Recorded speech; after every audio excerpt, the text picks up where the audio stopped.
Hello दोस्तों, कैसे हो आप लोग। आज हम पॉलिटी का क्लास लेने जा रहे हैं जिसमें आप पढ़ेंगे भारतीय संविधान का इतिहास। इसी के तहत जानेंगे कि किस अधिनियम के तहत गवर्नर जनरल को अध्यादेश जारी करने की शक्ति दिया गया, और भी जैसे किस अधिनियम के तहत जो है गवर्नर को गवर्नर जनरल बना दिया गया, या किस अधिनियम के तहत बंगाल के गवर्नर को भारत का गवर्नर जनरल बना दिया गया, यह सब जानेंगे। तो वीडियो को अंत तक जरूर देखिएगा। भारतीय संविधान का इतिहास। भारत के संविधान का इतिहास तब से शुरू है जब भारत में अंग्रेज का आगमन हुआ। तो अंग्रेज ने भारत पे शासन चलाने के लिए समय समय पर विभिन्न अधिनियमों को लाया। इसी अधिनियम को जानेंगे। तो इस अधिनियम को जानने से पहले थोड़ा ईस्ट इंडिया कंपनी को जान लेते हैं, ठीक है। तो 31 दिसंबर 1600 ईस्वी को ब्रिटेन की महारानी एलिजाबेथ प्रथम के द्वारा ईस्ट इंडिया कंपनी की स्थापना किया गया। और यह भी जान लीजिए, क्वेश्चन पूछा हुआ है कि जब ईस्ट इंडिया कंपनी की स्थापना ब्रिटेन में हुई तो भारत में किसका शासन था। तो भारत में उस समय अकबर का शासन था। तो इसे जरूर याद रखिएगा, ठीक है। आगे बढ़ते हैं। 1608 ईस्वी में तत्कालीन मुगल बादशाह जहांगीर के दरबार में कैप्टन हॉकिंस नामक राजदूत आया था। यह राजदूत ब्रिटिश राजा जेम्स प्रथम का राजदूत था, किंतु इन्हें किसी भी प्रकार का व्यापारिक अधिकार प्राप्त नहीं हो पाया। मतलब कि जहांगीर ने इसे व्यापार करने का अधिकार नहीं दिया, लेकिन जहांगीर ने कैप्टन हॉकिंस को इंग्लिश खान की उपाधि दी थी, ठीक है। पुनः 1615 ईस्वी में जेम्स प्रथम का ही राजदूत सर टॉमस रो जहांगीर के दरबार में आया और कुछ व्यापारिक अधिकार प्राप्त करने में सफलता हासिल की। 23 जून 1757 ईस्वी को प्लासी के युद्ध में बंगाल के नवाब सिराजुद्दौला की पराजय हो गई और ईस्ट इंडिया कंपनी ने बंगाल के नवाब के पद पर अपने पसंद के व्यक्ति मीर जाफर को बैठा दिया। और यह मीर जाफर कौन था। तो सिराजुद्दौला का सेनापति था, जिसने सिराजुद्दौला के साथ विश्वासघात किया और अंग्रेज से जाकर मिल गया, ठीक है। इसी वजह से सिराजुद्दौला की हार हो गई और मीरन नामक व्यक्ति ने सिराजुद्दौला की हत्या कर दिया। तो इसके बारे में और भी विशेष जानेंगे जब हम हिस्ट्री के क्लास लेंगे, उसमें जानेंगे। तो अभी आप इतना ही जानिए, ठीक है। तब वीडियो को आगे बढ़ाते हैं और जानते हैं आगे क्या। 1764 ईस्वी में बक्सर के युद्ध में हेक्टर मुनरो के नेतृत्व में ब्रिटिश सेना ने तत्कालीन मुगल बादशाह शाह आलम द्वितीय, उस समय मुगल बादशाह कौन था, शाह आलम द्वितीय के नेतृत्व वाली त्रिगुट सेना को पराजित कर दिया। इस त्रिगुट सेना में शाह आलम द्वितीय के अतिरिक्त बंगाल का अपदस्थ नवाब मीर कासिम एवं अवध का नवाब सुजाउद्दौला भी शामिल था इसमें।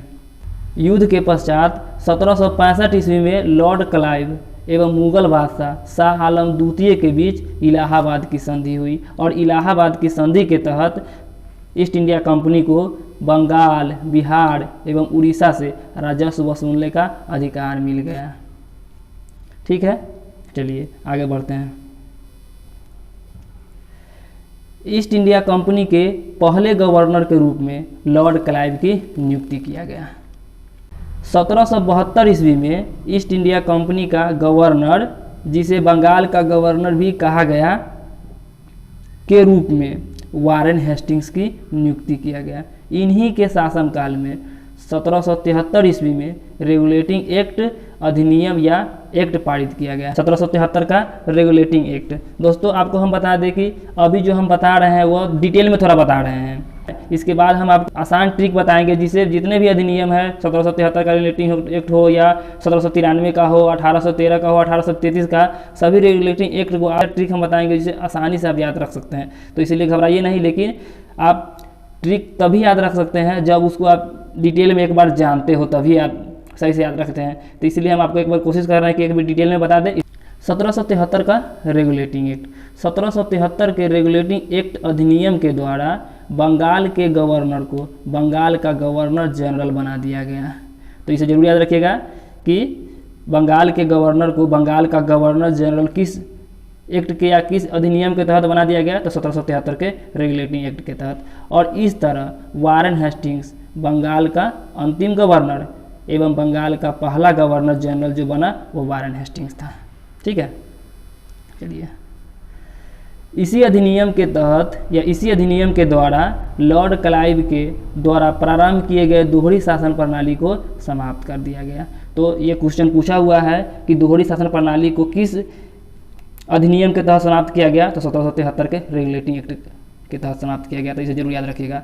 चलिए इस अधिनियम के द्वारा 1774 ईस्वी में कलकत्ता में एक सर्वोच्च न्यायालय की स्थापना किया गया, जिसमें मुख्य न्यायाधीश के अतिरिक्त 3 अन्य न्यायाधीश की नियुक्ति की गई और मुख्य न्यायाधीश के पद पर सर एलिजा एम्पे की नियुक्ति किया गया, जबकि 3 अन्य न्यायाधीश के पद पर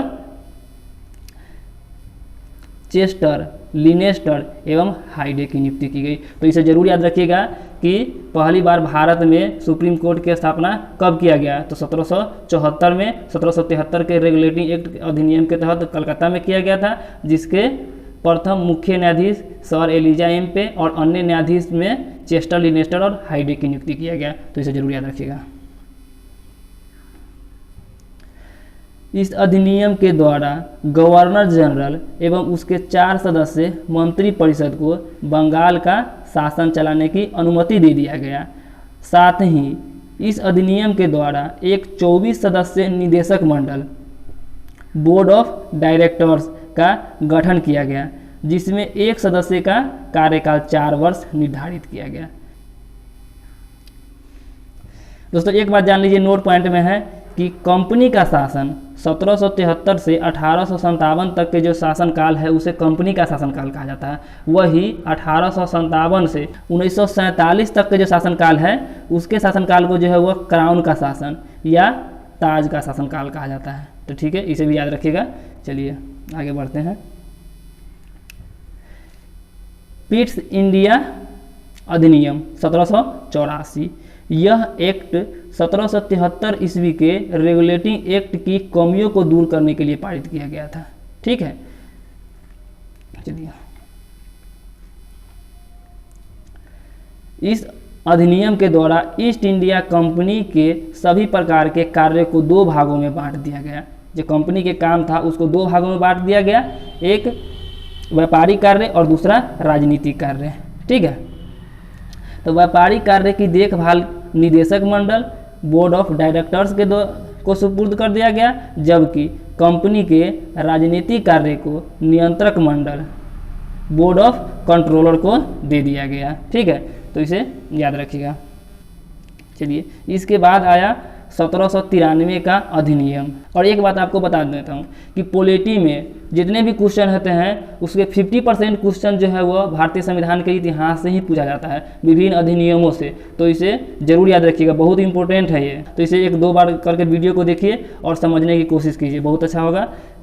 और इसके बाद क्वेश्चन लगाइएगा, मैक्सिमम क्वेश्चन को आप सॉल्व कर सकते हैं। 1793 का अधिनियम को पढ़ते हैं। तो देखिए, इस अधिनियम के द्वारा बोर्ड ऑफ कंट्रोलर्स नियंत्रक मंडल के सभी सदस्यों का वेतन भारतीय राजस्व से देने की बात कही गई। ये राज्य सूची जो लिखा हुआ है ये गलती है, इसमें होगा यहाँ भारतीय राजस्व से देने की बात कही गई।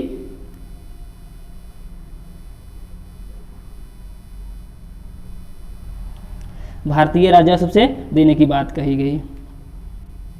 1813 का चार्टर अधिनियम, इस अधिनियम के द्वारा पहली बार ईस्ट इंडिया कंपनी के व्यापारिक एकाधिकार को सीमित कर दिया गया और अब कंपनी को चीन एवं भारतीय चाय के व्यापार को छोड़कर शेष सभी व्यापारिक एकाधिकार को छीन लिया गया।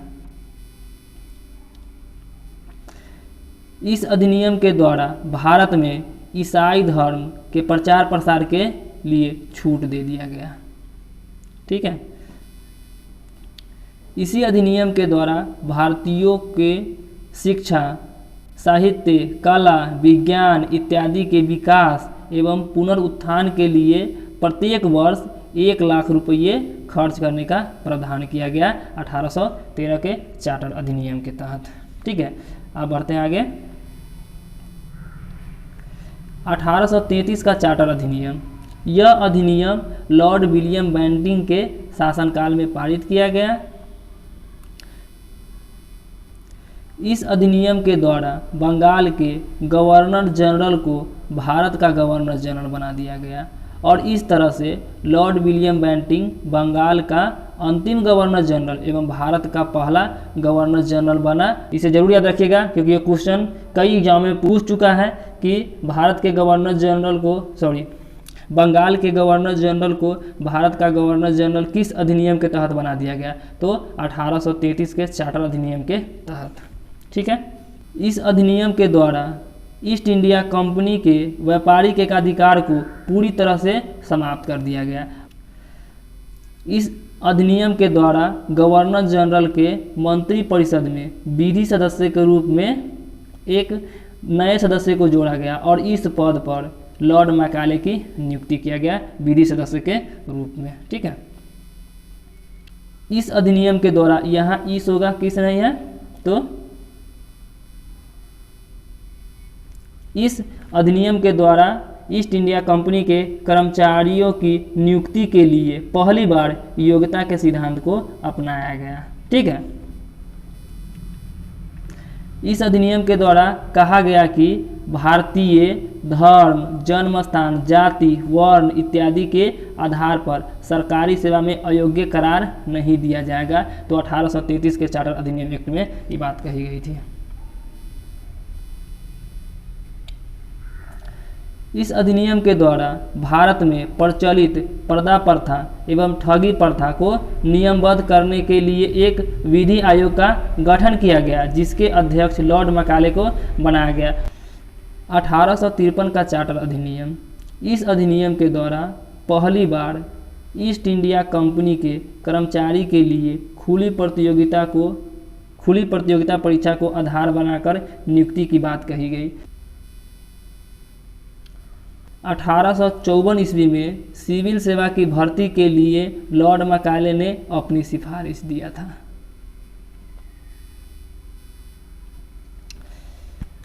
1858 का भारत शासन अधिनियम, नोट ताज का शासन, 1858 से 1947 तक के शासनकाल को जो है वह ताज का शासनकाल कहते हैं। 1858 के भारत शासन अधिनियम के द्वारा ईस्ट इंडिया कंपनी के शासन को पूरी तरह से समाप्त कर दिया गया और भारत में पूर्णतः उत्तरदायी शासन के लिए ब्रिटिश महारानी को जिम्मेवार बना दिया गया। अर्थात भारत में शासन के लिए ब्रिटेन के निम्न सदन हाउस ऑफ कॉमन को जिम्मेवार बना दिया गया।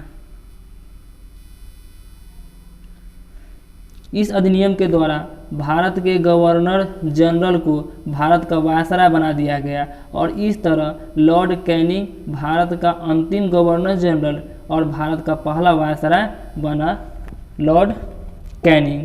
तो इसे जरूर याद रखिएगा कि किस अधिनियम के तहत जो है वो भारत के गवर्नर जनरल को भारत का वायसराय बना दिया गया, तो ये 1858 के भारत शासन अधिनियम के तहत। इस पद पर बनने वाले पहले व्यक्ति कौन थे, तो लॉर्ड कैनिंग थे।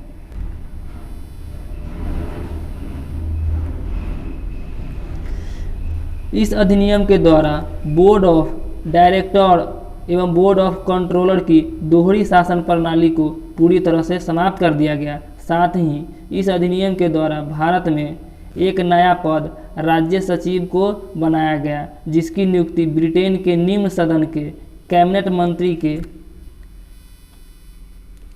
किसी सदस्य को किया जाता था जो ब्रिटिश संसद के प्रति जिम्मेवार होते थे। तो यह क्वेश्चन पूछा गया है कि भारत में राज्य सचिव का पद जो है वह कब से बनाया गया, तो वो 1858 के भारत शासन अधिनियम के तहत जो है बनाया गया। तो इसे जरूर याद रखिएगा। 1857 की क्रांति के पश्चात ब्रिटेन की महारानी विक्टोरिया ने लॉर्ड कैनिंग के नाम एक घोषणा पत्र भेजी जिसे लॉर्ड कैनिंग ने इलाहाबाद में 1 नवंबर 1858 ईस्वी को पढ़ा, जिसमें कहा गया था कि अब ईस्ट इंडिया कंपनी के शासन को पूरी तरह से समाप्त कर दिया गया है और यह कंपनी किसी भी नए क्षेत्र को विजय नहीं करेगा। तो ये जरूर याद रखिएगा कि महारानी विक्टोरिया ने लॉर्ड कैनिंग के नाम पर जो घोषणा पत्र भेजा था उसे कब और कहाँ पढ़ा गया? तो इलाहाबाद में पढ़ा गया 1 नवंबर 1858 को। एक क्वेश्चन पूछा हुआ है, तो इसे जरूर याद रखिएगा।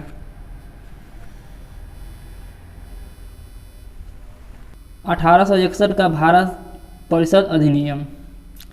इस अधिनियम के द्वारा भारत में विभागीय प्रणाली, मंत्रालयीय प्रणाली या पोर्टफोलियो प्रणाली को वैधानिक दर्जा दिया गया, जिसकी शुरुआत 1859 में लॉर्ड कैनिंग के द्वारा किया गया।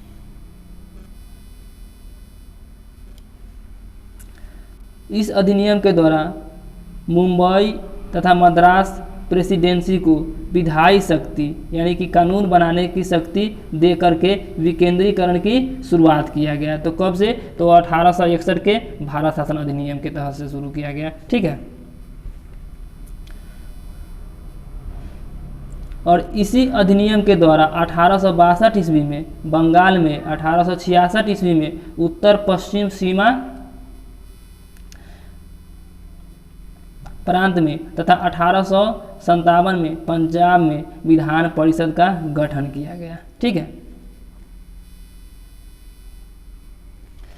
इस अधिनियम के द्वारा 1862 ईस्वी में कोलकाता, मुंबई एवं मद्रास हाई कोर्ट की स्थापना किया गया।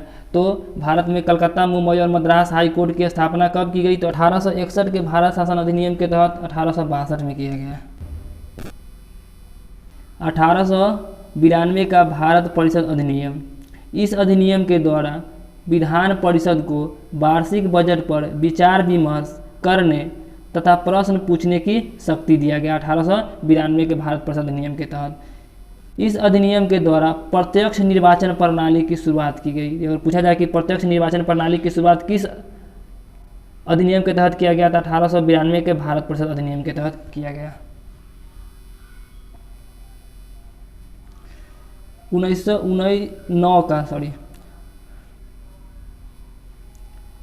1909 का भारत परिषद अधिनियम। इस अधिनियम के पारित होने के समय भारत का वायसराय लॉर्ड मिंटो थे तथा भारत का राज्य सचिव लॉर्ड मार्ले थे। अतः इस अधिनियम को मार्लो मिंटो सुधार के नाम से भी जाना जाता है। 1909 के भारत परिषद अधिनियम के द्वारा भारत में पहली बार मुसलमानों के लिए पृथक निर्वाचन क्षेत्र की व्यवस्था किया गया। इस तरह भारत में पहली बार सांप्रदायिकता की बीज पर मोहर जो है वह 1909 के भारत परिषद अधिनियम को माना जाता है। तो ये बहुत इंपॉर्टेंट है, इसे जरूर याद रखिएगा 1909 के भारत परिषद अधिनियम को। इस अधिनियम के द्वारा पहली बार किसी भारतीय को वायसराय की कार्य परिषद में सदस्य के रूप में शामिल किया गया और इस पद पर नियुक्त पहले भारतीय जो थे वह सत्येंद्र प्रसाद सिन्हा थे। ठीक है। इस अधिनियम के द्वारा परिषद के सदस्यों को बजट विवेचना करने तथा उस पर प्रश्न पूछने का अधिकार दिया गया। 1919 का भारत परिषद अधिनियम। इस अधिनियम के पारित होने के समय भारत का वायसराय लॉर्ड जेम्सफोर्ड थे, जबकि भारत के राज्य सचिव मॉन्टेग्यू थे। अतः इस अधिनियम को मॉन्टेग्यू जेम्सफोर्ड सुधार के नाम से भी जाना जाता है। ठीक है, तो इसे जरूर याद रखिएगा। इस अधिनियम के द्वारा प्रांतों में द्वैध शासन प्रणाली को लागू किया गया। साथ ही पहली बार भारत में द्विसदनात्मक व्यवस्था एवं प्रत्यक्ष निर्वाचन प्रणाली को मान्यता दिया गया। तो ये सब इम्पोर्टेंट है, जिस जरूर याद रखिएगा कि भारत में किस अधिनियम के द्वारा प्रांतों में द्वैध शासन प्रणाली को शुरू किया गया, ये एवं प्रत्यक्ष निर्वाचन प्रणाली को मान्यता दिया गया किस अधिनियम के तहत, तो वो 1919 के भारत परिषद अधिनियम के तहत किया गया।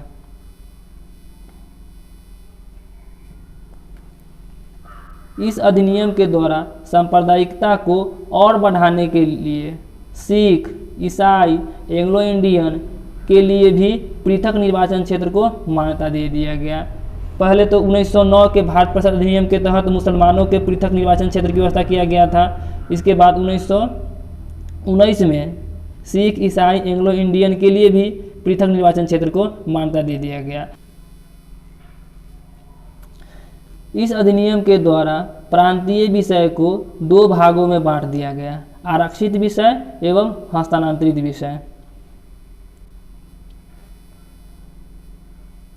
आरक्षित विषय का प्रशासन गवर्नर जनरल अपने कार्यपरिषद द्वारा करता था तथा स्थानांतरित विषयों का प्रशासन निर्वाचित सदस्यों के द्वारा करता था। ठीक है।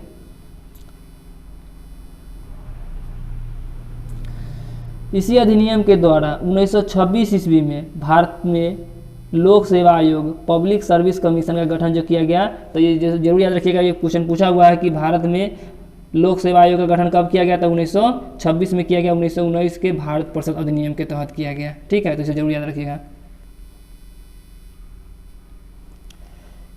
इस अधिनियम के पश्चात एक वर्ष समिति की सिफारिश के आधार पर आम बजट को रेल बजट से अलग कर दिया गया 1924-25 में। ठीक है। 1935 का भारत परिषद अधिनियम। इस अधिनियम के द्वारा प्रांतों को स्वायत्तता दे दिया गया तथा केंद्र में द्वैध शासन प्रणाली को लागू कर दिया गया। इस अधिनियम के द्वारा प्रांत को पूर्णतः उत्तरदायी शासन चलाने की अनुमति दे दिया गया, जिसके तहत 1937 ईस्वी में निर्वाचन किया गया, जिसमें भारतीय राष्ट्रीय कांग्रेस को बहुमत मिला, किंतु 1939 ईस्वी में सरकार गिर गई, क्योंकि जब 1939 में द्वितीय विश्व युद्ध शुरू हुआ तो भारतीय राष्ट्रीय कांग्रेस से बिना पूछे अंग्रेज ने भारत को द्वितीय विश्व युद्ध में सम्मिलित कर दिया, जिससे नाराज होकर के भारतीय राष्ट्रीय कांग्रेस ने सरकार से इस्तीफा दे दिया। ठीक है। 1935 के अधिनियम के द्वारा भारत में पहली बार एक अखिल भारतीय संघ की स्थापना की बात कहा गया, जिसमें राज्यों को तथा देशी रियासत को अखिल भारतीय संघ का एक इकाई के रूप में मान्यता दिया गया। इस अधिनियम के तहत बर्मा को भारत से अलग कर दिया गया और उड़ीसा तथा सिंध 2 नए प्रांत को बनाया गया। इसी अधिनियम के तहत 1937 में संघीय न्यायालय की स्थापना किया गया। तो क्वेश्चन पूछा जाएगा कि संघीय न्यायालय की स्थापना जो है वह कब किया गया था? 1937 में किया गया था। 1935 के भारत परिषद अधिनियम के तहत किया गया था।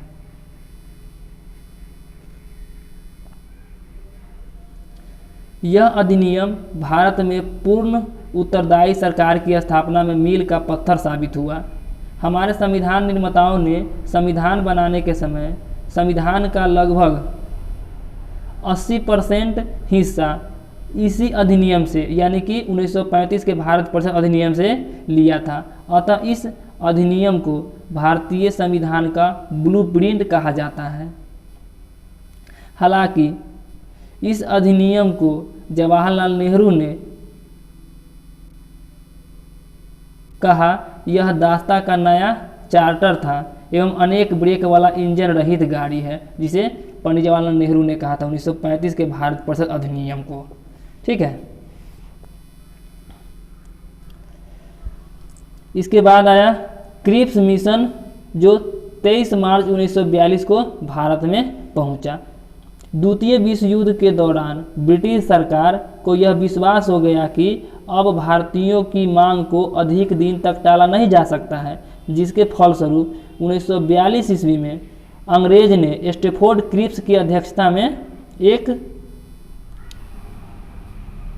मिशन भेजा, जिसे ही क्रिप्स मिशन कहा गया, जिसमें कहा गया था कि युद्ध जीतने के पश्चात, यानी कि द्वितीय विश्व युद्ध जीतने के पश्चात भारतीयों के लिए संविधान बनाया जाएगा।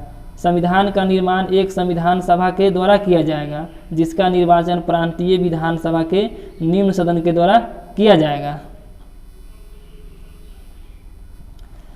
महात्मा गांधी ने क्रिप्स मिशन को अस्वीकार करते हुए पोस्ट डेटेड चेक की संज्ञा दिया, जिसे बाद में जवाहरलाल नेहरू ने डूबते हुए बैंक शब्द भी जोड़ दिया था। Cabinet mission 1946।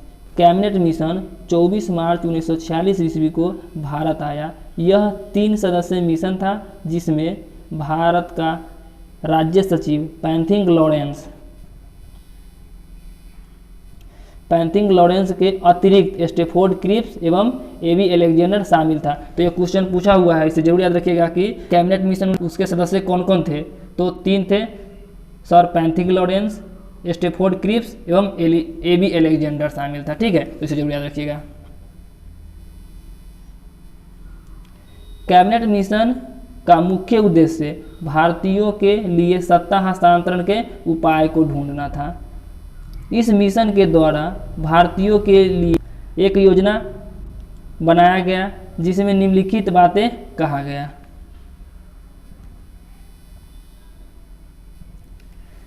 संविधान निर्माण के लिए जल्द ही संविधान सभा का गठन किया जाएगा।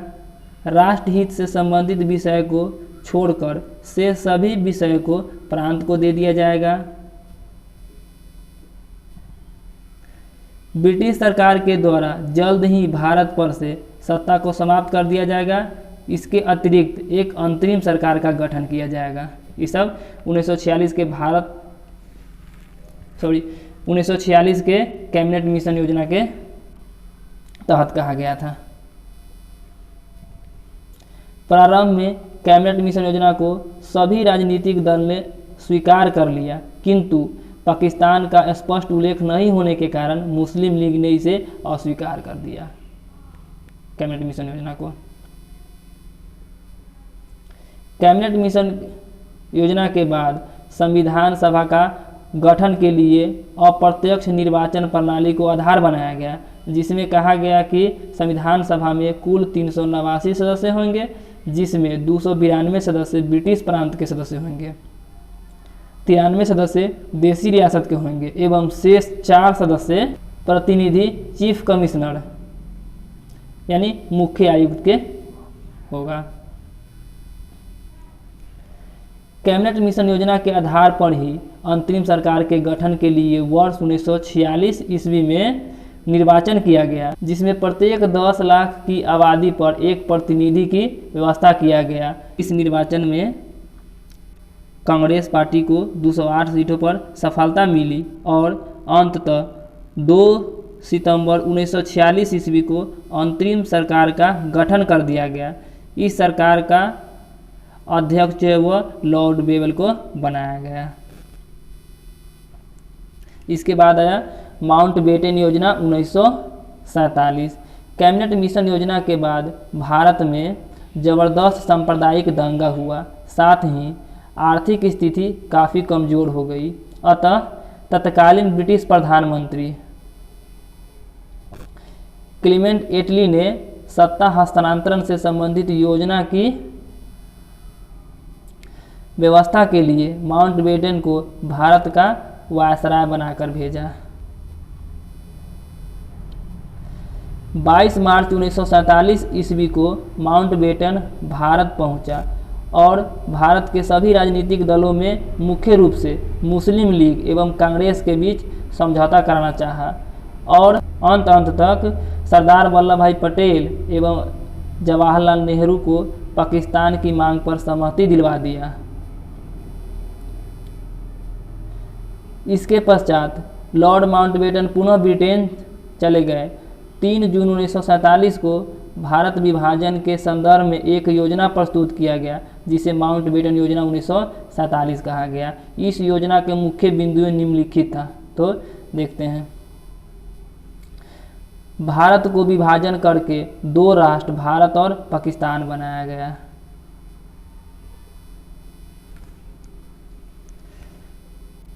पंजाब और बंगाल प्रांत का विभाजन वहां जनमत संग्रह के आधार पर किया जाएगा। यह 1947 के माउंटबेटन योजना में था।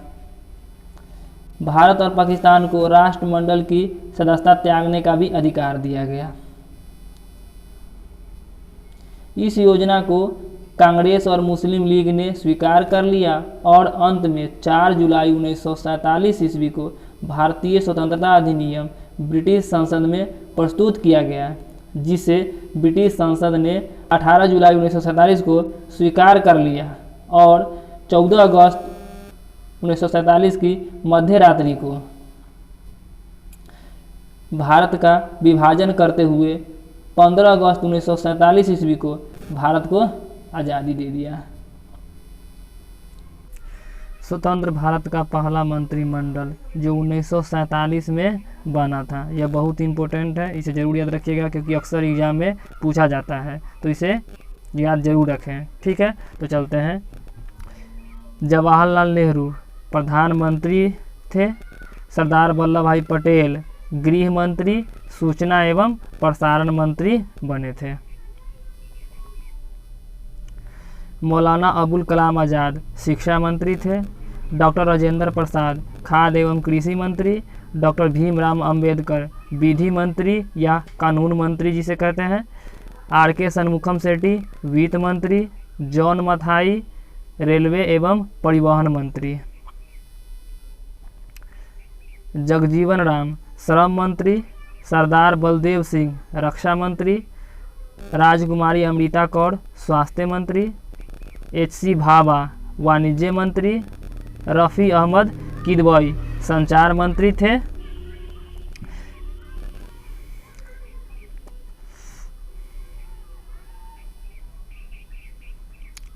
डॉक्टर श्यामा प्रसाद मुखर्जी उद्योग एवं कृषि मंत्री थे।